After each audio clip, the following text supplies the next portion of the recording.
I'm going to read from my essay, kind of in the middle, and then I'll read my fiction piece because it's short and I think I can get through it. So for this essay, it's titled Of Cartoons and Storms, and all you really need to know at this point is that we're at Lake Powell on a houseboat. It's a family vacation, and I guess it's written in second person, so here we go.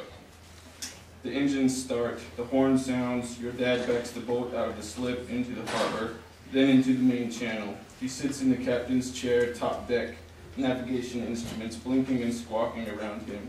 Every year he is more and more a grandpa. Every year he does less and less of the work required to run the houseboat.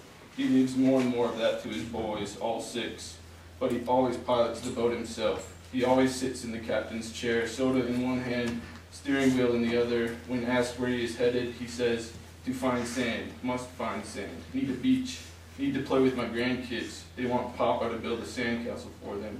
He smiles when he says this, already planning out moats and walls and towers for his grandchildren to build and play with.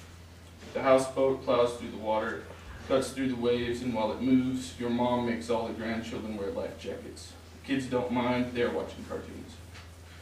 Your dad steers through canyon walls hundreds of feet high. The sandstone is stained with streaks of white from rainwater. Rainwater runoff. The houseboat, a mass of aluminum and fiberglass, with its twin propellers, seems like a cheap toy floating in a gutter. In the distance, dark clouds gather and move towards the houseboat. You remember the golf cart driver and what he said about thunderstorms. Thunderstorms you won't experience anywhere else. You're about to see what he was talking about. The storm clouds surge overhead, and the water darkens with the sky. Your dad drives the boat into a wall of rain. The sky flashes and the clouds belch, grumble into your ear, into your stomach. Again and again, the sky speaks to you, into you, through you, and for moments at a time, you feel something primordial. You feel something pierce you, body and soul, and you tremble, though you don't know why. The rain continues, wind blowing it sideways now. Your dad steers the boat into the wind to reduce rocking and swaying. Fallen rain spills over the canyon walls, a frothing mixture of dirt and water. The rain covers the deck of the houseboat, where one of your brothers slides back and forth on his belly like a penguin. You consider joining him, consider shrugging away the pressure of the storm, consider forgetting what is going on around you in order to strip down and slide, just slide on your stomach. You think about this until your brother hits his head on the railing. Your dad continues to drive, to steer through the torrent. He is wet, soaked head to foot, but he doesn't seem to mind. He doesn't seem affected by the storm. He seems placid in the rain. The rain water is warm, like bath water done for a baby. Just like the golf cart driver said, the rain stops in an hour. The storm moves on, deteriorating as it travels. The sun shines, the sky lightens.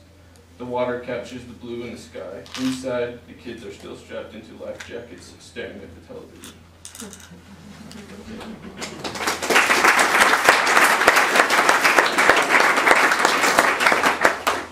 Alright, and then this is my fiction story called Fishmail.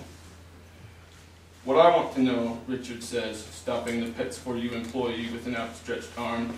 The boy jumps but stops to listen. What I want to know, Richard continues, is if this fish, he points to a massive scales, fins, and eyeballs that lurks in the corner of a tank. This fish here, would this fish eat all these other fish if they were put together? He taps on a tank full of small silvery things that panic back and forth in unison, afraid of his finger. The Pets For You employee shrugs and says, "We just feed it fish food." He starts to walk away, but Richard grabs his shoulder and snaps at him. "That's not what I asked." "I know fish eat food. Fish food. I know that." Richard glances at the tanks again. He still grips the employee's shoulder and pulls the boy close, as if he were confiding a secret.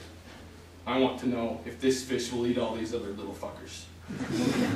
The Pets For You employee tries to shrug again, but the movement is awkward. His shoulder is still pinned by Richard's claw.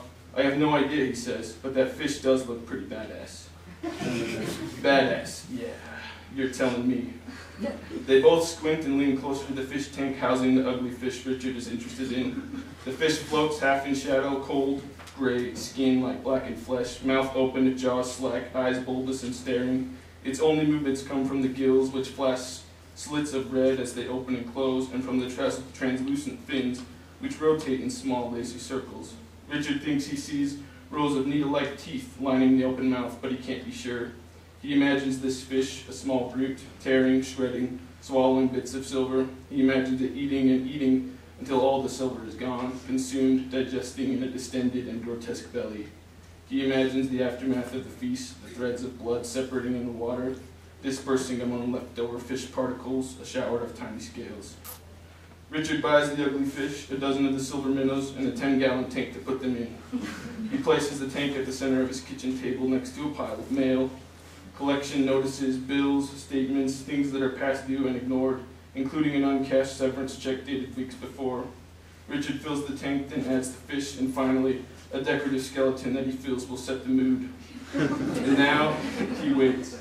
Nothing happens. Day after day, nothing happens, until one by one the minnows float to the top to stare and shine at the ceiling. Richard sits, stuck in limbo, in purgatory. He wants something to happen, an outburst of violence, a frantic movement, a struggle, an act of defiance. For a moment, he considers eating the dead minnows one by one, considers their small bodies in his mouth being chewed, torn apart, their guts and flesh slightly rancid from going belly up. He considers doing what he wanted the ugly fish to do, the brute, the badass. But it still only floats in a corner, moving nothing except its gills and fins, just red flashes and translucent swirls. And soon all Richard does or wants to do is wait for the fish to die and float to the surface, its eyes filmed over and dull, its stomach shrunken, empty, like a plastic bag crumpled in the gutter. Wow.